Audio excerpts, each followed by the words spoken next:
In India, usually a lot of people believe that as parents, it's their duty to save everything for their kids, for the inheritance, right? Like the kids will get everything.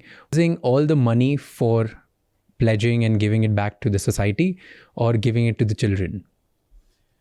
Well, I think, everybody gets to decide on that. In my case, my kids got a great upbringing and education, but, less than 1% of the total wealth, because I decided it wouldn't be a favor to them. I want to give them a chance to have their own earnings and success, be significant and not overshadowed by the incredible luck and good fortune I had.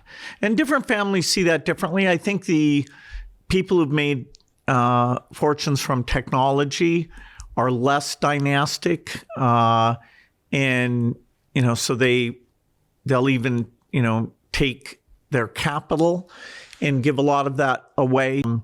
And of course, I love all philanthropy, but the tech sector is probably the most aggressive about giving most of it away. I've not seen that in any other kind of industry where people try to give not to the same degree. It tends to be giving more, giving some portion of the profit as opposed to the actual base capital. Have your kids ever spoken to you and be like, hey, why are you not giving us everything or anything? Has it ever happened?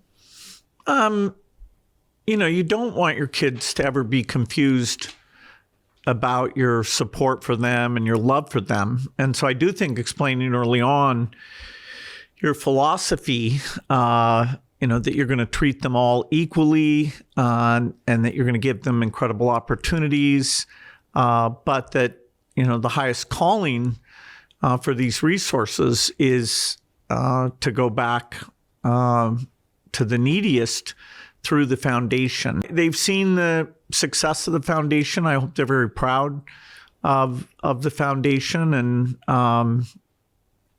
so, I've seen cases where kids actually tell their parents to be more philanthropic. I think the younger generation sometimes actually is pushing against this idea of the wealth just being passed down mostly.